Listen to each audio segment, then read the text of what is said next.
નમસ્કાર, news for કાઠિયાવાડમાં આપનું હાર્દિક સ્વાગત છે. હું છું અમિતા. સમગ્ર ગુજરાતમાં આદ્યશક્તિની આરાધનાના પાવન પર્વ નવરાત્રિની ગરબા પ્રેમીઓ કાગડોળી રાહ જોતા હોય છે. હવે નવરાત્રિ પર્વને આડે માત્ર ગણતરીના દિવસો બાકી છે. જો કે ખેલૈયાઓ અને માઈ ભક્તિ નવરાત્રિ પર્વની તમામ તૈયારીઓમાં લાગી ગયા છે. દર વર્ષની જેમ આ વર્ષે પણ ખેલૈયાઓ સવાર સુધી ગરબા રમી શકે તે માટે શેરી ગરબા દ્વારા ખૂબ જ સુંદર આયોજન કરવામાં આવ્યું છે. શેરી ગરબા આ વર્ષે તેમના ગરબા સિટીના પ્રાર્થના ઉપવન ખાતે આશરે 2 લાખ સ્ક્વેર ફૂટની જગ્યામાં 30,000 લોકો રમી શકે તેવી તૈયારીઓ સાથે આવી રહ્યા છે. શેરી ગરબામાં આ વખતે ગામડાની થીમ પર લીંપણવાળા ડેકોરેશન તૈયાર કરવામાં આવ્યા છે. સાથે પ્રાર્થના ઉપવન જેવી વિશાળ જગ્યામાં શેરી ગરબા વિવિધ વેરાયટીના ગરબા સાથે 3 સ્ટેજ લઈને આવી રહ્યા છે. જેમાં એક સ્ટેજ વિલેજની થીમને આધારિત, બીજો કલાકારોનો સ્ટેજ જ્યાં ગુજરાતના સુપ્રસિદ્ધ કલાકારો આવીને માતાજીના ગરબા ગાશે અને ત્રીજા સ્ટેજની વાત કરીએ તો આ સ્ટેજ પર ટેકનો ગરબા થવા જઈ રહ્યા છે, જે ગરબા લવર્સ માટે એક યુનિક ગરબા રહેશે. આ સાથે ટેકનો ગરબામાં ખેલૈયાઓને ઝુમાવવા સુપ્રસિદ્ધ નેશનલ અને ઇન્ટરનેશનલ કલાકારો દ્વારા ખેલૈયાઓને એનર્જેટિક ગરબા પણ રમાડવામાં આવશે. Bureau report Ranjitsinh Sindhav, Ahmedabad.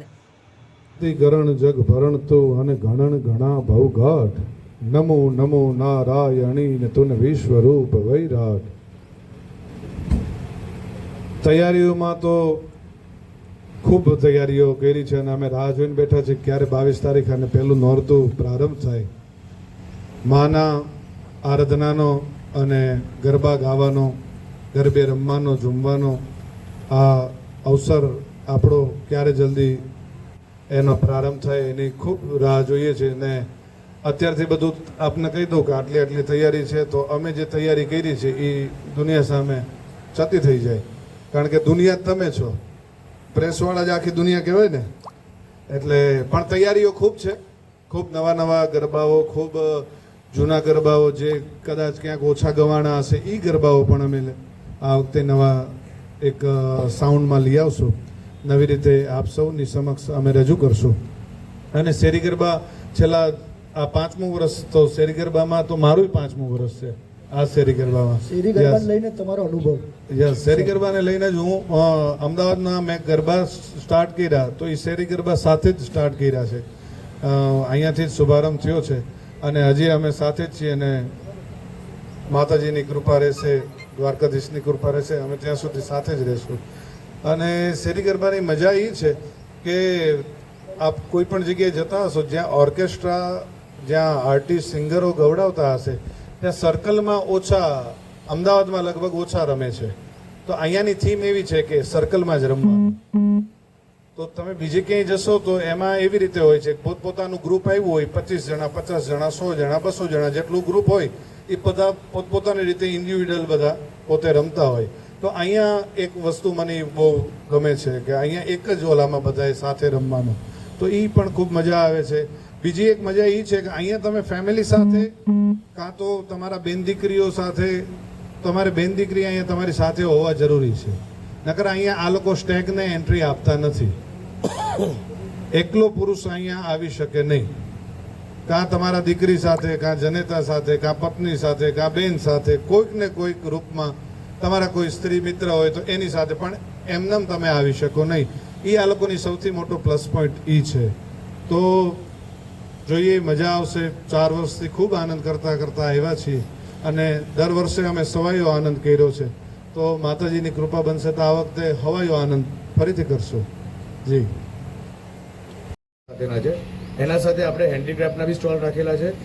Art and experience zone બી છે. આખું એક વિલેજ થીમ રેડી કરી છે, જેમાં અંદર પોટ્રી છે, કિચન મેકિંગ છે, સ્કેચિંગ છે, જે પોપેટ શો છે, બાયોસ્કોપ છે, જે બધું અત્યારની જનરેશનને કંઈ જોયું જ નથી. તો એ બધું આપણે પાછું એ લોકોની સમક્ષ લાવી રહ્યા છે અને એ લોકોને આપણા રૂટ સાથેથી કનેક્ટ કરીને એ જનરેશનને ડાયરેક્ટ લાસ્ટમાં આપણે ટેકનોલોજી અત્યારે ચાલી રહ્યું છે એ ત્યાં સુધી આપણે ડાયવર્ટ કરીએ. હા, જેમ કે પહેલાં આપણે મેળામાં જતા હતા, મેળામાં દરેક વસ્તુ હતી. 9+ ઝોન છે અહીંયા. તો 9+ ઝોનમાં એ લોકો એમાંથી જે પણ એમને એમિનિટીઝ યુઝ કરવું એ કરી શકે છે. અને જે બી ડિફરન્ટ ટાઈપના એમના જે બી ગરબાનું આજે મન છે કે આજે એમને બ્રિજાજભાઈને સાંભળે, તો આજે બ્રિજાજભાઈમાં જશે. પછી એમને મન છે કે આજે ઢોલ સૈનામાં ગરબા રમવા છે, તો ઢોલ સૈનામાં એક જ ટાઈમ પર એ લોકો કરી શકશે. એક જ દિવસમાં બધું કવર કરવું છે. હા, એક જ દિવસમાં બધું જ કવર કરવું છે. એક જ વન સ્ટોપ સોલ્યુશન છે. તમે ખાલી શેરી ગરબા મહોત્સવમાં આવો, તમારે જે પણ ઝોનરના ગરબા રમવા હોય, જે પણ એમ્યુનિટીઝ યુઝ કરવી હોય અને તમારે જે પણ ફીલ કરવું હોય થીમમાં વાઇબ્રન્ટ, એ બધું જ અહીંયાથી કેટલા દિવસનું આયોજન છે અને પ્રી અને પોસ્ટ કંઈક યુનિક લાગે છે? ટોટલ આ વખતે નવરાત્રી 10 દિવસ છે. એમાંથી આપણે નવરાત્રિના એક દિવસ પહેલાં આપણે એક સોશિયલ કોઝ માટે દિવ્યાંગ લોકો માટે આપણે માતાજીનું તેડું એક નવરાત્રિના પહેલાં માતાજીના તેડા માટે આપણે દિવ્યાંગ લોકોને આપણે ઇન્વાઇટ કર્યા છે. તો એ લોકો એ દિવસે આવીને અહીંયા આગળ ગરબા રમશે કેમ કે એ લોકો જે દિવ્યાંગ છે, અનાથ છે, વૃદ્ધાશ્રમના જે લોકો છે, એ લોકોને ખાલી ફોટામાં અને ટીવી પર એ લોકો જોઈ શકે છે. જનરલી કોઈ જગ્યા પર એમનો કોઈ જગ્યાએ એક્સેસ હોતું નથી. એ મારો પર્સનલ એક્સપિરિયન્સ છે.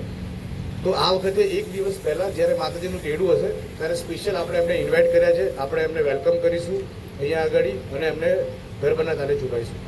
અને લાસ્ટ ડે છે જે 2 ઓક્ટોબર, આપણું ગૌરવ ફાઉન્ડેશન છે જે ગુજરાત પોલીસ, ફાયર અને ડિફેન્સના વેલફેરના કામ કરે છે. તો આપણે એમને ફેસિલિટેટ કરવા માટે ગુજરાત પોલીસ, ફાયરના જેટલા બી ફેમિલી છે, જેટલા બી ફેમિલીને જેટલા બી ઓફિસર્સ છે, તો એ લોકોને આપણે લાસ્ટ ડેના ઓપન ફ્રી ઇન્વિટેશન છે. એ લોકો એમના ફેમિલી સાથે આવીને ગરબાનો આનંદ માણી જશે. દિવ્યાંગજનો માટે ગરબાનું આયોજન સરસ તમારો કોન્સેપ્ટ છે. આવો કોન્સેપ્ટ શેના માટે કેટલું? એક નાનકડી સ્ટોરી છે. લાસ્ટ યર ઓલમોસ્ટ 50 લોકો આવ્યા આપણા ત્યાં. એમને એવું કીધું કે અમને કોઈ જગ્યાએ એક્સેસ મળતા નથી, કોઈ લોકો અમને અંદર ન જતા ગરબામાં. એટલે અમે એમને કીધું કે સારું ભાઈ, વાંધો નહીં, યુ કેન કમ ઇન આ place and you can enjoy the thing. તો એ લોકો જ્યારે અંદર આવતા હતા તો એ લોકોની ખુશી દેખીને અમને એવું થયું કે આ કંઈક એવું છે જે અમને ગમે તે ગરબાથી નહીં મળે. તો મેં આ વખતે એવું પ્લાન કર્યું કે એક દિવસ એમના માટે અલગ રાખીએ કે ભીડભાડમાં એમને હેરાન ના થવું પડે અને એ ખુલ્લે આરામથી ગરબા કરી શકે. ક્યાંથી આવવાના છે દિવ્યાંગજન?